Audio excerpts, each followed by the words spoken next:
నమస్తే రమ్మగారు. నమస్తే జయ. రమ్మగారు, మనము అరేబియన్ నైట్స్ వీటిలో కొన్ని కథలు చెప్పుకున్నాం కదా, వాటిలో ఏదైనా మంచి సరదా కథలు ఉంటాయా రమ్మగారు వీటిలో? అరేబియన్ నైట్స్ డైరెక్ట్ గా చదివితే కొంచెం అడల్టరీ కనపడుతూ ఉంటుంది జయ. బూతులా? అవునా? ఉంటుంది. ఓకే. కాకపోతే మనం ఎవరికైనా చెప్పేటప్పుడు మనం వాటన్నిటిని ఎడిట్ చేసేస్తారు కదా. చేసేస్తాం కదా. మంచి సరదా సిచ్యువేషన్స్ ఉంటాయి. ఎవరినైనా తిట్టటము అవన్నీ కూడా భలే సరదాగా. జంధ్యాల గారి సినిమా మార్కు మాటలు ఉంటాయి. ముసలి పక్షి అని పిలుస్తారనమాట. రకరకాల పదాలు భలే తిట్లు భలే వెరైటీగా ఉంటాయి. కాకపోతే మనం చదివేటప్పుడు మనమే చదువుకోవాలి. అదేలేండి. బట్ అన్నింటినీ శ్రిల్ చేసేయాలన్నమాట. సరే చెప్దాం. ఒకటి ముగ్గురు జోస్యుల కథ. ఒక ఊళ్ళోనట ముగ్గురు దేశదిమ్మరులాగా ఉండేవాళ్ళు ముగ్గురు ఉన్నారు. వీళ్ళకి ముగ్గురికి 3 రకాల జ్యోతిష్యాలు వచ్చు. ఎవరికి వాడికి వాడి ప్రజ్ఞ మీద అపారమైన విశ్వాసం. ఏదో సంపాదించుకునేవాళ్ళు, తినేవాళ్ళు. భంగు గంజాయి తాగటం అలాంటి వాటి మీద మంచి ఆసక్తి ఉంది. సంపాదించుకోవడం ఏముంది, ఇక సంసారాలు ఏం లేవు. హాయిగా తినేసి తాగేసి దొరికిన డబ్బులన్నీ అయిపోయేదాకా ఎంజాయ్ చేసి మళ్ళీ దేశం మీద పడేవాళ్ళు. అయితే ఏమైందట, ఒకసారి బాగా సంపాదించుకున్నారు. అక్కడి నుంచి ఈ గంజాయి కొట్లలో పడి విపరీతంగా భంగు సేవించారు, గంజాయి సేవించారు. ఇట గంజాయిలు అవి సేవించినప్పుడు క్రమంగా వాళ్ళకి కొట్టితనం మితిమీరిపోతుంది అనమాట. ఇంకా ప్రఖ్యాతులు అయిపోవడానికి ఏం చేయాలో లాంటి ఐడియాలు కూడా బోల్డ్ వస్తాయి వాళ్ళకి. ఈ ముగ్గురు కలిసి ఏం చేశారు, తాగేసి గంజాయి బాగా పీల్చి పొగ పీలుస్తారు కదా, అక్కడి నుంచి ఊరి మీద పడ్డారు. పడి మాట్లాడుకుని కొంటితనం విజృంభిస్తుంది కదా. ఎలాగైనా ఫేమస్ అయిపోవాలంటే ఏం చేయాలంటే ఇప్పటిదాకా రోడ్ల మీద వాళ్ళకి వీళ్ళకి చెప్పాం, కొడితే ఏను కుంభస్థలాన్ని కొట్టాలని తట్టింది ముగ్గురికి. మామూలుగా ఈ తాగుబోతనాలు లేదా ఇలా మాదక ద్రవ్యాలు సేవించినప్పుడు ఒక్కొక్కడి మీద ఒక్కొక్క లెవెల్లో పనిచేస్తుంది. అవును. ఒకళ్ళు ఒక గ్లాస్కే అవుట్ అయిపోతారు, ఒకళ్ళు 3, 4, ఒకళ్ళు 6, 7 దాకా బాగా స్టేబుల్గా ఉండి డ్రైవింగ్ కూడా చేస్తారు. చెప్పలేకపోతాం తత్వాలు. కానీ వీళ్ళు ముగ్గురు ఒకటే టైప్ అనమాట. వీళ్ళకి ఇంకా హాస్యప్రియత్వము, సరదా, జోబియల్గా ఉండటము, తెలివిగా ప్రవర్తించడం అవి ఎక్కువైపోతాయి. వీళ్ళు ఏం చేశారు, ముగ్గురు కలిసి రాజుగారి అంతఃపురపు కోట గోడ ఉంటుంది కదా, ఆ గోడ పక్కన పిచ్చగా గోల చేశారు. అక్కడ అరిచారు, కేకలు పెట్టారు, నవ్వారు. ఒక రకంగా కాదు, మధ్య మధ్యలో గోడ ఎక్కడానికి ట్రై చేస్తున్నారు. రాజుగారు రాత్రి 10-11 గంటల వేళ ఇది. ఆయన రాత్రులు పాపం పగలలా ఏదో రాజ్యాంగంలో ఉంటారు గందరగోళాల్లో, నిద్ర పట్టక చల్లగాలికి అటు ఇటు తిరుగుతుంటే కకాబికలుగా గోల. ఏమిట్రా ఈ కీకి అని సౌండ్లు, ఈ అరుపులు ఏమిటి, ఎవర్రా అని అడిగితే ఆ సైనికులు చెప్పారు, ఎవరో ముగ్గురు గంజాయి భాయిలు ఉన్నారు బయట అనేసరికల్లా వెధవలు వాళ్ళని పట్టుకురండి, కొరతేద్దాం ముగ్గురిని. రాత్రిపూట మన కోట పక్కన ఇంత గోల చేస్తారా, ఈడ్చుకురండి ముగ్గురిని దొంగ మొహాలను అన్నాడు ఆయన. ముగ్గురిని ఈడ్చుకొచ్చారు. వీళ్ళు రాజు చూడగానే ఉత్సాహం వచ్చింది వాళ్ళకి. ఎవర్రా మీరు, ఏం చేస్తున్నారా అంటే, మేము జ్యోతిష్కులం అండి అన్నారు. జ్యోతిష్యులు ఏమిటి, మీ మొహాలు చూస్తే ముష్టి వేధవల్లా ఉన్నారు, ఒక్కడికి కూడా కళ్ళలేదు, కాంతి లేదు, ఈ తాగుబోత్తనం ఏమిటి, ఈ మతమందు సేవించడం ఏమిటి, ఈ అరుపులేమిటి, కేకలేమిటి, మర్యాద లేదు. జ్యోతిష్యుడు అనగానే ఎట్లా ఉండాలి, వాడిని చూడంగానే దండం పెట్టాలి జనాలు. మీరేమిట్రా ఇటా ఉన్నారు దేశదిమ్మరిలాగా అంటే, ఇటా ఉన్నా సరే మాకు అవే వచ్చండి, మామూలుగా కాదు మా సంగతి అన్నారు. అంటే సరే ఫస్ట్ వాడిని అడిగాడు ఆయన, ఏమొచ్చురా నీకు అని. నేను ఎలాంటి మణినైనా ఎలాంటి వజ్రాన్నైనా దాని క్వాలిటీ చెప్పగలను అన్నాడు. ఈనాడైనా నీ బతుకులో మణిమోహన్ చూసినట్టుందా నీ ఫేస్ చూస్తే, మాసిపోయిన గడ్డం, చిరుగులు పెట్టిన చొక్కా నువ్వు అంటే, కాదండి చేత్తో పట్టుకుంటే చాలు మణి సంగతి చెప్పేస్తాను నేను అనేసరికి నేను ఆశ్చర్యపోయాడు. ఏమిటో చూద్దామని. సరే రెండో వాడిని అడిగాడు, నువ్వేం చేస్తావురా. నాకు గుర్రాలని పరీక్ష చేయటంలో నా అంతటి వాడు ఎవడూ లేడండి. అసలు గుర్రాన్ని కంటితో చూశానంటే దాని వయసు ఎంత, దాని బాబు వయసు ఏ వయసులో దాని నాన్న ఉండగా ఇది పుట్టిందో కూడా చెప్తాను నేను. బాగుంది. వాళ్ళ అమ్మకి ఇది ఎన్నో ఈతో చెప్పగలను, అది ఎంత దూరం పరిగెత్తగలదో, దానికి ఎంత తిండి కావాలో చెప్పగలను, అది పోటీకి యుద్ధానికి పనికొస్తుందో రాదో, ఎప్పుడు చచ్చిపోతుందో కూడా నేను చెప్తాను, నా జోస్యం అలాంటిది అన్నాడు. రాజు అన్నట్టు, ఏమిటి గుర్రమా, నీ బతుక్కి గాడిదనెక్కిన మొహం కూడా కాదురా నీది. గాడిద చీపు, ఆ చీపు గాడిదని ఎక్కిన మొహాన్ని కూడా కాదు, గుర్రం అంటే ఖరీదైంది. ఆ రోజుల్లో బంగారానికి కనీసం 100 ఉండేది గుర్రం. అంత ఖరీదు గుర్రాలు. అంత ఖరీదైన జంతువు తాలూకు వ్యవహారాన్ని నువ్వు ఎట్లా చెప్తావు, నీ మొహం చూస్తే నాకు నమ్మేలాగా లేదు, నమ్మేలాగా లేవు నీ మాటలు, నువ్వు కాదన్నాడు. సరే మూడో వాడిని అడిగాడు. మూడో వాడిని అడిగితే, అన్నాడు, ఏ మనిషినైనా నేను చూశానంటే వాళ్ళ అమ్మేంటి వాళ్ళ నాన్నేంటి చెప్పగలను, ఎలాంటి స్త్రీనైనా నేను పరీక్ష చేయగలను. బాగుంది. వాళ్ళ అమ్మ ఎలాంటిది, తల్లి క్యారెక్టర్ చెప్తా పిల్లని చూసి నేను అనేసరికి రాజుగారికి చిర్రెత్తుకొచ్చింది. నీ జోస్యాలు పాడుగా నువ్వేం జోస్యాలరా, పైగా పిల్లని చూస్తే తల్లి క్యారెక్టర్ ఎట్లా తెలుస్తుంది, నేను చూస్తే ఏ ఆడది నీ పక్కన నుంచునేటట్టుగా కూడా లేవు, నువ్వు పాడుకొట్లాడుకుంటూ మొహము నువ్వును అని తిట్టిపోసాడు. తిట్టిపోసి సరే వీళ్ళ సంగతి ఏమిటో చూద్దాం, వీళ్ళకి తిండి నీరు ఇవ్వండి, మరి జైల్లోనే కాకపోతే తిండి నీళ్లు ఇవ్వచ్చు అని చెప్పి పారేయండి, ఎప్పుడైనా అవసరం వచ్చినప్పుడు వీళ్ళ సంగతి చూద్దాం, నోళ్ళు కట్టేయండి, వీళ్ళకి గంజాయి గింజాయి అందనివ్వద్దని ఒక కొట్టు లాంటి ఒక రాజుగారి బిల్డింగ్లో పడేశారు. వాళ్ళ లోపలే ఉన్నారు. ఒక 2 రోజులు 4 రోజులు గడిచిన తర్వాత రాజుగారికి వేరే రాజుగారు ఏవో బోల్డన్ని వస్తువులు కానుకగా పంపిస్తూ ఇన్ని వజ్రాలు ఇచ్చారు. అందులో ఒక గులాబీ రంగు వజ్రం అసలు తలమానికంగా ఉంది, తగతగలాడిపోతుంది. సరే ఇవన్నీ వజ్రాలు సామాన్లు ఖరీదులు ఎంతటి, ఇప్పుడు మన ఇంటి మనకు ఎవరైనా ఒక గిఫ్ట్ ఇచ్చారంటే ఎంత ఖరీదు అనేది ఒక అవగాహనకి తెచ్చుకుంటాం, జనరల్గా ఆలోచిస్తాం. ఎవరైనా రాజుగారు ఆయన పంపించిన వాటిని వీటిని అన్నీ చూసి వజ్రాలు పంపారు. వాళ్ళ దేశంలో వజ్రాలు పండుతాయి అంటే అదే గనులు ఉన్నాయన్నమాట, వజ్రాలు దొరుకుతాయి. చూసి అసలు ఈ పింక్ ఎదిరిపోయింది, ఎంత బాగుందో. ఈసారి మనం కిరీటం చేయించుకునేటప్పుడు కానీ వజ్రహారాలు తెచ్చేటప్పుడు కానీ నాయకమణిగా మధ్యలో ఉండేటట్టుగా దీన్ని వేయిద్దాం అని దానిట పట్టుకు చూస్తుంటే ఆయనకు అనిపించింది. వాడెవడో జ్యోతిష్యుడు అని చెప్పాడు కదా, ఏమన్నాడు, వజ్రాన్ని ముట్టుకోగానే మణిని ముట్టుకునేసరికి నాకు తెలిసిపోతుంది అన్నాడు. ఆ మందుబాయిల నుంచి ఒకడిని ఈడ్చుకురండిరా ఫస్ట్ వాడిని అంటే వాడిని పట్టుకొచ్చారు. పట్టుకొస్తే ఆ వజ్రాన్ని ఎత్తి ఆయన చేతిలో పెట్టాడు రాజుగారు.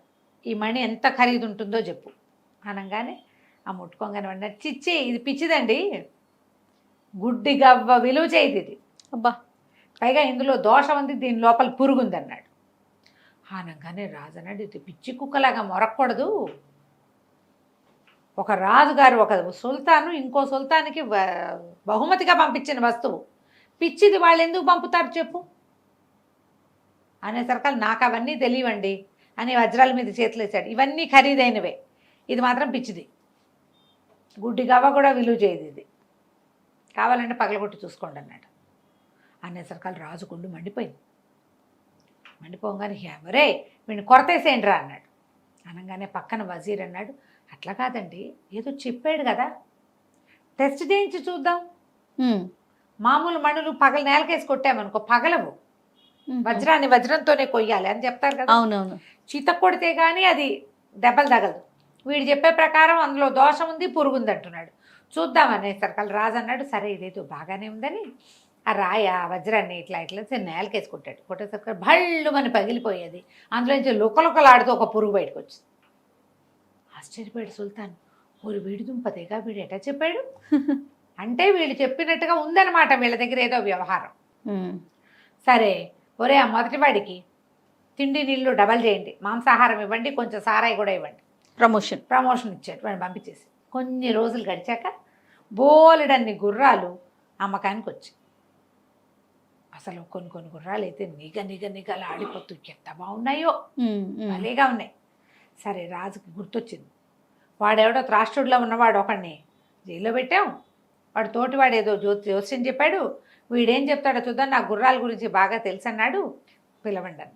గుర్రం అసలు ఎత్తుగా ఉన్న ఒక నల్లటి గుర్రాన్ని సెలెక్ట్ చేశారు. ఎంత ముద్దుగా ఉందంటే అది భలే బాగుంది, దాన్ని అసలు దాని కదలికలు చూస్తుంటేనే గుర్రం ఎక్కి స్వారీ చేసేద్దాం అనిపిస్తాం. అట్లాంటి దాన్ని ఒకదాన్ని సెలెక్ట్ చేసి పక్కన పెట్టుకున్నాడు రాజుగారు. సుల్తాన్ అక్కడి నుంచి జ్యోతిష్యుడిని పిలిచేసరికల్లా బాబు ఈ గుర్రం సంగతి చెప్పన్నారు.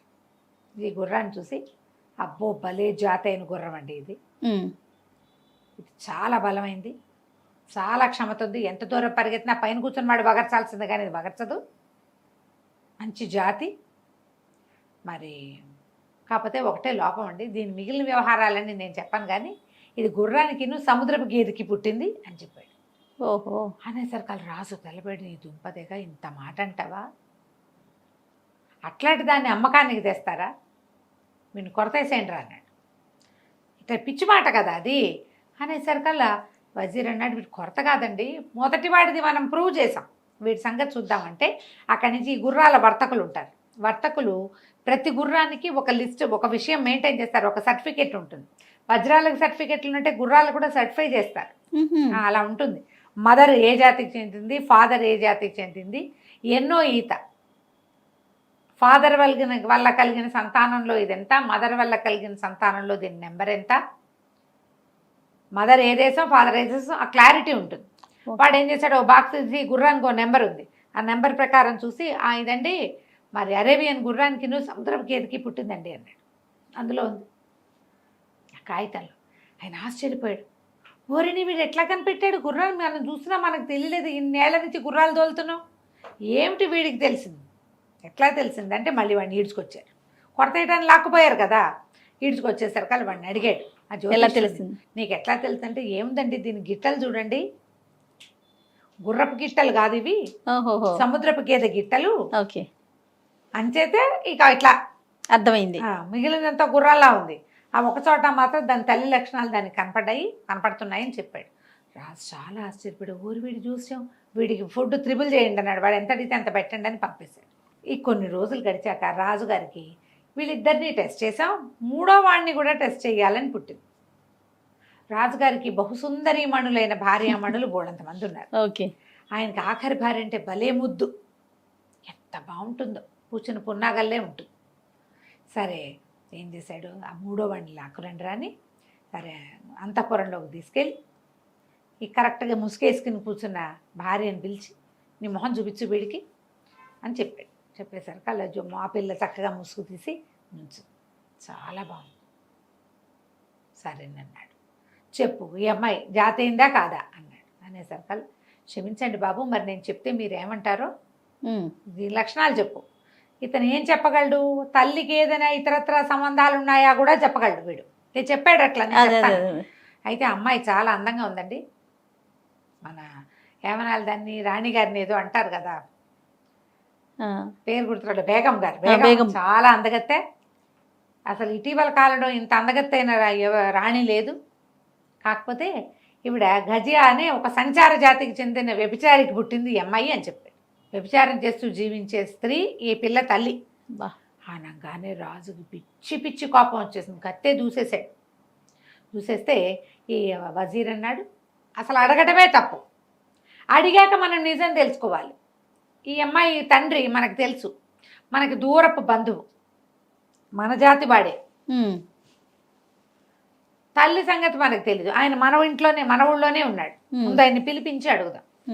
అడిగేసరికల్లా సరే ఈ పిల్లని ఇచ్చిన మావగారు, ఆ మావగారిని పిలిచారు. ఆ పిల్లని ఇచ్చిన మావగారు ఎవరు, ఈయనకి సుల్తాన్ గారికి ఎక్కడో వేలు విడిచిన బాబాయ్, వాళ్ళు అట్లా చేసుకుంటారు కదా.